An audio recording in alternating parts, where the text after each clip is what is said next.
हर खबर पर होगी आपकी पकड़। डाउनलोड कीजिए एबीपी लाइव ऐप।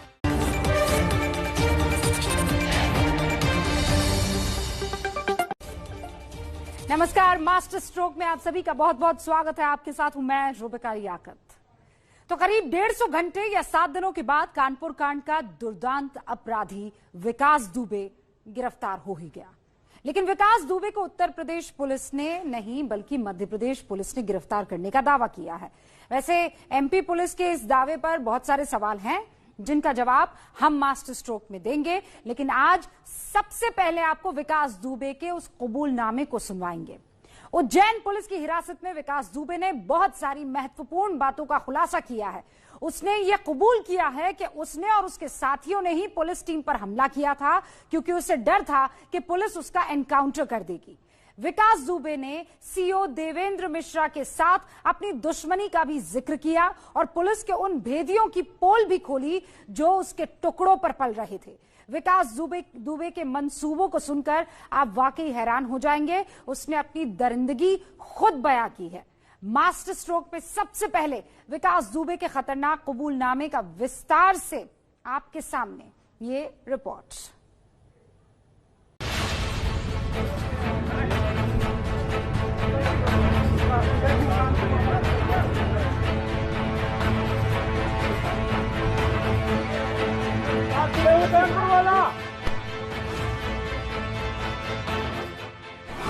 उज्जैन में गिरफ्तार करने के बाद पुलिस ने विकास को महाकाल थाने में रखा हुआ था, लेकिन थोड़ी देर बाद ही पुलिस विकास को गाड़ी में बिठाकर उज्जैन के पुलिस ट्रेनिंग सेंटर ले गई। वहां गैंगस्टर विकास दुबे से पुलिस ने सख्ती से पूछताछ की।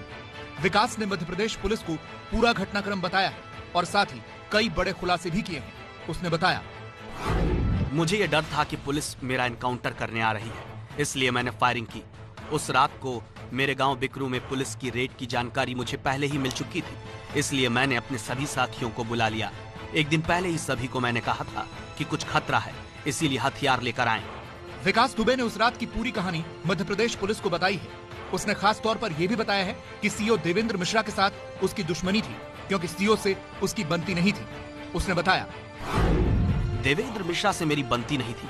कई बार वो मुझसे देख लेने की धमकी दे चुके थे। उनसे पहले भी बहस हो चुकी थी। विनय तिवारी ने भी बताया था कि सीओ मेरे खिलाफ है, इसीलिए मुझे सीओ पर पहले से गुस्सा था। लेकिन सीओ को मैंने नहीं मारा, सीओ को सामने के मकान में मारा गया था। मेरे आदमियों ने दूसरी तरफ के अहाते से कूदकर मामा के मकान के आंगन में मारा था। यह भी पता चला था कि सीओ देवेंद्र मिश्रा की हत्या बड़ी ही नृशंसता से की गई थी। इसकी वजह भी विकास दुबे ने बताई है। सीओ के पैर पर भी वार किया था, क्योंकि मुझे पता चला था कि वो बोलता है कि विकास का एक पैर गड़बड़ है, दूसरा भी सही कर दूंगा। लेकिन सीओ का गला नहीं काटा था, गोली पास से सिर में मारी गई थी, इसलिए आधा चेहरा फट गया था। विकास दुबे के इस खतरनाक कबूलनामे से आप समझ गए होंगे कि वो कितना दुर्दांत किस्म का अपराधी है। लेकिन अभी असली खुलासा होना बाकी है। विकास दुबे को सीओ देवेंद्र मिश्रा और बाकी पुलिस वालों से कितनी नफरत थी, ये भी उसने बताया। मैं पुलिस वालों के शवों को जलाना चाहता था, इसलिए सभी लाशों को एक जगह पर इकट्ठा किया था, लेकिन मैं ऐसा नहीं कर पाया।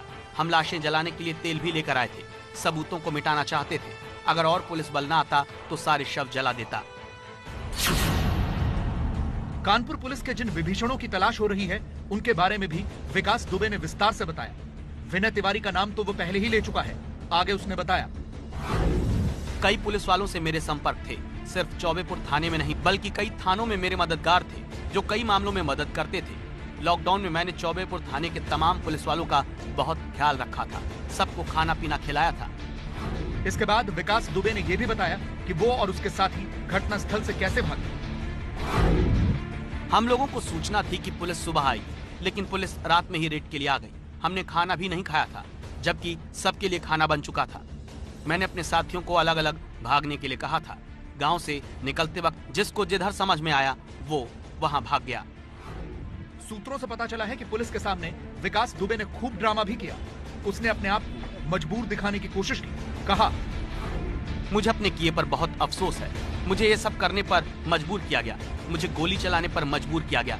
मैं आज महाकाल मंदिर में बैठकर बहुत रोया हूं। विकास विकास ने ये सब उज्जैन पुलिस की हिरासत में कबूल किया, जो अब से कुछ सेकंड पहले आप देख रहे थे। आज उज्जैन में उसकी कथित गिरफ्तारी कई सवालों में घिर गई है। उज्जैन पुलिस और मध्य प्रदेश सरकार का यह दावा है कि उन्होंने विकास दुबे को गिरफ्तार किया, लेकिन सारा घटनाक्रम और परिस्थितियां विकास दुबे की ये गिरफ्तारी को प्रायोजित बता रही है। सवाल तो यह भी है कि 2 दिनों में विकास दुबे हरियाणा से फरीदाबाद से मध्य प्रदेश के उज्जैन कैसे पहुंच गया।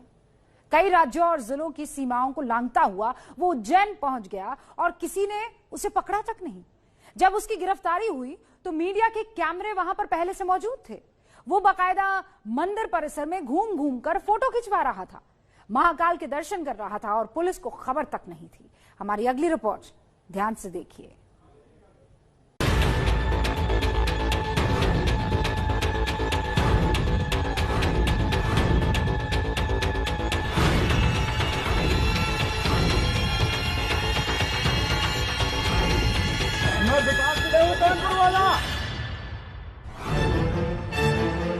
तो जिस विकास दुबे को उत्तर प्रदेश की पुलिस पिछले 7 दिनों से तलाश रही थी, वो मध्य प्रदेश के उज्जैन में पूरे देश को खुलकर अपना परिचय दे रहा था।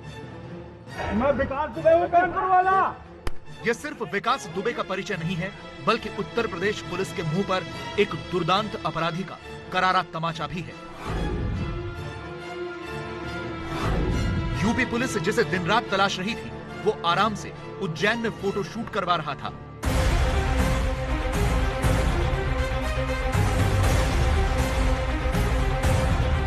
बिना किसी डर के भगवान महाकाल के दर्शन कर रहा था।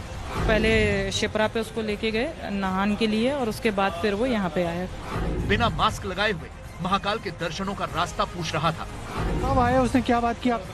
खाली उनने यही बोला कि दर्शन कैसे होंगे, तो मैंने पीछे संघ के द्वार पे टिकट मिलेगा उधर चले जाइए आप।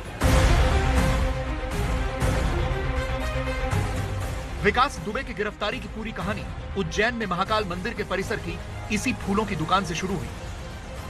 दुकान के मालिक हैं सुरेश कहार। सुबह के 7:30 बजे थे जब विकास दुबे बिना मास्क लगाए हुए सुरेश कहार की दुकान पर आया।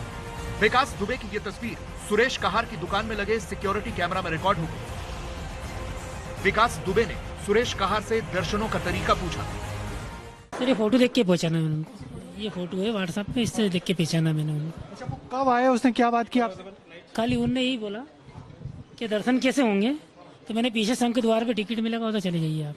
अच्छा, जी। तो फिर आपको शक हो गया कि ये वही आदमी? हाँ सर, फिर मेरे को शक हो गया कि उनके हाथ में एक बैग था काला और कुछ नहीं था, वो लंगड़े लंगड़े चल रहे थे। सुरेश कहार ने रात को ही विकास दुबे की फोटो टीवी में देखी थी। उन्हें पता था कि विकास दुबे ही वो दुर्दांत अपराधी है जो 8 पुलिस वालों की हत्या करके फरार है। उन्होंने तुरंत अपना सिक्योरिटी कैमरा चेक किया, इस फोटो से उसकी तस्वीर मिलाई और आगे सूचित किया। समाचार देख रहे थे, फोटो रात को आया मेरे पास, तो ये फिर फोटो देख के फिर मैंने पहचाना उसको। अच्छा, वो अकेला था, उसके साथ कुछ लोग और थे? अकेले ही था, अकेले आके पूछताछ करी थी उन्होंने। जी सर। तो आपको शक हो गया कि होना हो यही वो विकास है? मेरे को ये लगा कि विकास है, तो इसलिए मैंने पुलिस को फोन लगाया, मिश्रा जी को। इस मंदिर में जब वो प्रवेश 250 रुपए की पर्ची कटवा के जब प्रवेश कर रहा था, उस 250 रुपए की पर्ची में भी उसने अपना नाम गलत लिखाया था। विकास दुबे नहीं लिखवाया था, कुछ और नाम शुभम के नाम से नाम दर्ज करवा के अंदर गया था। और फिर जब वो अंदर टहल रहा था तब जो फोटो खींची गई थी, सुरेश जी ने फोटो खींची थी। वो है ना, उन्होंने जो गार्ड को फोन लगाया था, उन्होंने गार्ड से फिर फोन लिया और फोटो उनसे खिंचवाया और फिर वो फोटो क्लिक कर मिलाया। फिर हमने कि ये वही है, तो फिर हमने पुलिस प्रशासन को डायरेक्ट सही खबर दी। लेकिन विकास दुबे की गिरफ्तारी की कहानी यहीं खत्म नहीं होती। सुरेश की सूचना पर सबसे पहले महाकाल मंदिर के सुरक्षाकर्मी सतर्क हुए। तुरंत इसी सिक्योरिटी कैमरा रूम से विकास दुबे की गतिविधियां देखी गई। ये तलाशा गया कि वो कैसे मंदिर परिसर में दाखिल हुआ। ये फुटेज भी देखा गया जिसमें विकास अकेला दिख रहा है। हाथ में काले रंग का बैग है, मुंह पर मास्क है, गले में गमछा, आंखों में नजर का चश्मा भी है और वो लंगड़ाकर चलता हुआ दिख रहा है। सारी सूचनाएं विकास के हुलिया से मैच हो रही थी। पीछे वाले गेट से आए हुए थे, हम लोगों ने पहले फोटो देख रखा था उनका, विकास दुबे का पहले फोटो देख रखा था हम लोगों को लगा 2 घंटे तक पहले हमने इंक्वायरी किया। बिना पूछे हम किसी दर्शनार्थी को पूछताछ नहीं कर सकते, लेकिन हमें पक्का कंफर्म लगा तो हम लोगों ने उसको देखते हुए पूरे इंक्वायरी के साथ हमारे अधिकारी को बताया, हमारे डिपार्टमेंट बताते हुए हम लोगों ने इंक्वायरी किया। तब तक पुलिस भी आ चुकी थी, तो इसके बाद विकास दुबे को पुलिस ने हिरासत में ले लिया। चौकी से एक जवान गया और राहुल गए, और जब वो निगम गेट से दर्शन करके लौट रहा था तो उसको गिरफ्त में लिया गया। सर उसके पास से कुछ बरामद हुआ, हथियार, असलहा या कुछ और? अभी उसके पास से कुछ बरामद नहीं हुआ। वो दर्शन करने के पहले जो उसने चप्पल उतारी थी, वो चप्पल, गमछा, उसका जो सामान था डेली यूज का, वो पुलिस ने जब्त में ले लिया है। लेकिन ये वीडियो पुलिस के दावों पर सवाल उठा रहा है। महाकाल मंदिर के बिल्कुल बगल में थाना है जहां पुलिस की भारी फोर्स मौजूद रहती है, लेकिन इस वीडियो में विकास दुबे के साथ सिर्फ एक पुलिसकर्मी दिख रहा है। विकास दुबे आराम से नंगे पैर टहल रहा है। मंदिर की सुरक्षा करने वाली सिक्योरिटी एजेंसी का एक गार्ड आगे और 4 उसके पीछे चल रहे हैं, यानी तब तक पुलिस का पूरा बल उस तक नहीं पहुंचा था। वैसे ये तस्वीरें भी पुलिस पर सवाल खड़े कर रही हैं। इन तस्वीरों में विकास आराम से सोफे पर बैठा हुआ दिख रहा है, बगल में उसका बैग भी है। एक फोटो में वो मंदिर परिसर में घूम रहा है, फोटो खिंचवा रहा है। हालांकि बाद में एक और सीसीटीवी फुटेज में ये दिख रहा है कि पुलिस वाले विकास को दबोच कर ले जा रहे हैं, लेकिन विकास की हनक दिखाने वाली तस्वीरें ये हैं। देखिए कैसे उज्जैन पुलिस ने विकास को दबोचा हुआ है। 2 पुलिस वालों ने विकास को पकड़ा हुआ है। जैसे ही उसे पुलिस गाड़ी में बिठाने लगी तो एक पुलिस वाले ने मीडिया के कैमरे को हाथ दिखाया, तभी विकास दुबे चिल्लाया, मैं विकास दुबे हूं, कानपुर वाला। इतने में पीछे खड़े इस पुलिस वाले ने उसे थप्पड़ मार दिया। तभी कोई पुलिस वाला बोला, अरे यार न ले लो यार, शर्मा जी में मरवाओगे। आपने उसको एक चपत लगाई कि चुप रहो? नहीं सर, उसको रोका, मुंह बंद करने के लिए रोका तो उसने धक्का देके नाक पे मारा मेरे को, तो वो लग गया होगा उसका हाथ।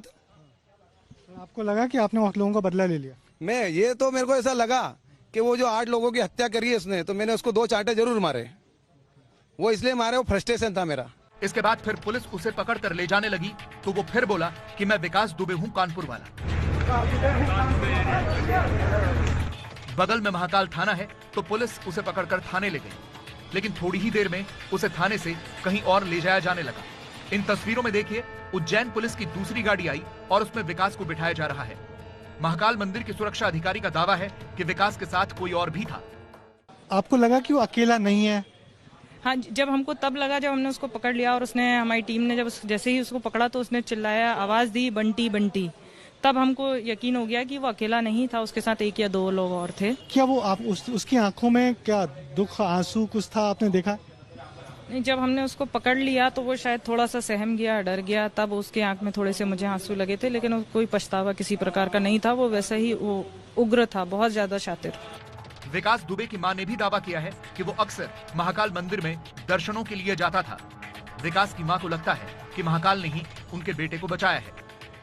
कार करेगी, अब वो पकड़े, भगवान ने बचाया उनको, भोले बाबा ने बचाया है उनको, भोले बाबा ने बचाया है, वही करेंगे अब, और सरकार करेगी। भोले बाबा ने बचाया उन्हें, महाकालेश्वर बाबा ने बचाया है।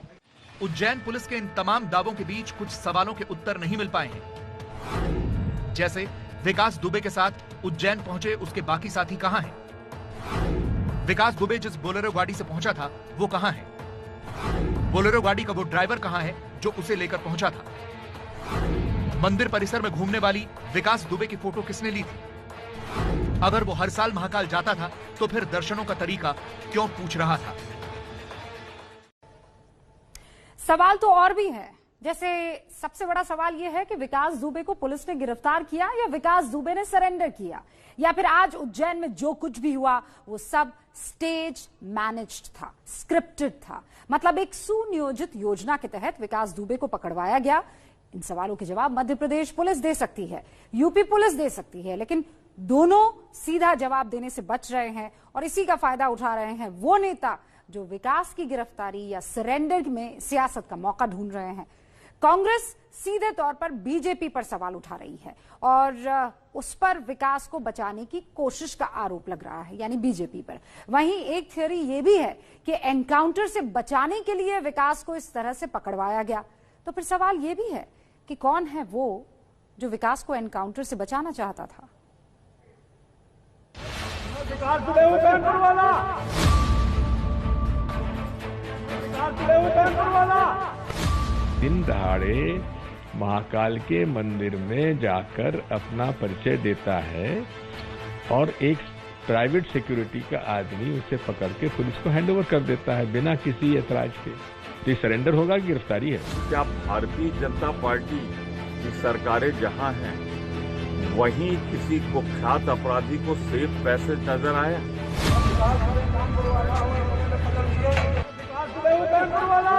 ये भी एक जांच का विषय है कि क्यों ये व्यक्ति केवल भाजपा शासित राज्यों में जा रहा है।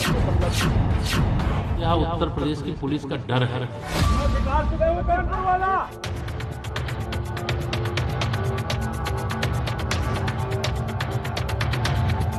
कहानी खत्म नहीं हुई है। विकास के पकड़े जाने के बाद अब कहानी शुरू होगी। सच तो यही है कि विकास दुबे की असली कहानी अब शुरू होगी, क्योंकि जिस दुर्दांत अपराधी के पीछे 10 राज्यों की पुलिस दौड़ रही थी, जिसे गिरफ्तार करने के नाम पर चप्पे चप्पे पर खाकी वाले तैनात हो गए थे, वो विकास दुबे अचानक उज्जैन के महाकाल मंदिर में प्रकट होता है और बड़ी आसानी से कुछ पुलिस वाले उसे पकड़ कर ले जाते हैं। तो ये पूरा किस्सा किसी फिल्मी कहानी से कम नहीं लगता। इसीलिए सवाल भी उठ रहे हैं। कोई बीजेपी की सरकारों पर सवाल उठा रहा है, तो कोई सरेंडर पर सवाल उठा रहा है। जिसने कि पूरी पुलिस फोर्स के 8 लोगों को मार दिया, वो बिना हथियार के टहलते हुए महाकाल के मंदिर में जाता है उज्जैन, और उसे पुलिस नहीं पकड़ती है। उसे प्राइवेट सिक्योरिटी एजेंसी जो एसआईएस है, इनकी आर.के. सिन्हा साहब की, जो बीजेपी के राज्यसभा एमपी है, उनका एक बंदा जो है वो उसको पकड़ता है और पुलिस को हैंडओवर कर देता है। इसे आप क्या मानेंगे? इसमें दिग्विजय सिंह जी क्या नया कह रहे हैं? और इतना बड़ा अपराधी पकड़ाया है, उसलिए महाकाल परिसर के जो हमारे कर्मचारी, उनको धन्यवाद देना चाहिए। उन्होंने आइडेंटिफाई किया और पुलिस को खबर की, और शौकीत से जवान आए, उन्होंने उसको उसी वक्त घर पर पकड़ लिया। तो इतने बड़े अपराधी को पकड़ने पर शाबाशी नहीं देते हुए उस पर प्रश्न चिन्ह खड़ा करना, ये बहुत हल्की राजनीति है। विकास दुबे ने सरेंडर किया या उसे गिरफ्तार किया गया, इसे लेकर भी अलग अलग दावे हैं। हर कोई अपनी सहूलियत के मुताबिक कहानी सुना रहा है। सुबह ये विकास दुबे महाकाल दर्शन के लिए पहुंचा, मंदिर परिसर में पहुंचा। वहाँ राजेश माली के दुकान पे फूल प्रसाद लेने पहुंचा। उसने इसको देखा कि लगा कि कहीं विकास दुबे ही तो नहीं है। गिरफ्तारी है या सरेंडर है सर? एक बड़ा नहीं, देखिए अभी तक जो भी तथ्य हमारे सामने आए हैं, वो राजेश माली के पास जैसे गया वो उसको पहचाना है। पहचान सियासत करने वाले इसमें भी मौका ढूंढ रहे हैं। यूपी के पूर्व सीएम अखिलेश यादव ने विकास के पकड़े जाने की खबर आते ही ट्वीट किया कि खबर आ रही है कि कानपुर कांड का मुख्य अपराधी पुलिस की हिरासत में है। अगर ये सच है तो सरकार साफ करे कि ये आत्मसमर्पण है या गिरफ्तारी। उसके मोबाइल की कॉल डिटेल सार्वजनिक करे, जिससे सच्ची मिलीभगत का भांडाफोड़ हो सके। कांग्रेस महासचिव प्रियंका गांधी भी पीछे नहीं थी। उन्होंने लिखा, अलर्ट के बावजूद आरोपी का उज्जैन तक पहुंचना न सिर्फ सुरक्षा के दावों की पोल खोलता है, बल्कि मिलीभगत की ओर इशारा करता है। यूपी सरकार को मामले की सीबीआई जांच कराकर सभी तथ्यों और प्रोटेक्शन के ताल्लुकातों को जग जाहिर करना चाहिए। विकास दुबे के राजनीतिक कनेक्शन किसी से छिपे नहीं। पिछले कुछ दिनों में तमाम पार्टियों के नेताओं के साथ उसकी तस्वीर सामने आ चुकी है, लेकिन फिलहाल कांग्रेस विकास का इस्तेमाल बीजेपी को घेरने के लिए कर रही है। वो उत्तर प्रदेश में 2 दिन रहा, भाजपा की सरकार। फरीदाबाद में देखा गया, वहां भी रहा होगा भाजपा की सरकार। और उज्जैन में जहां उसने अपनी गिरफ्तारी दी, वहां भी भाजपा की सरकार है।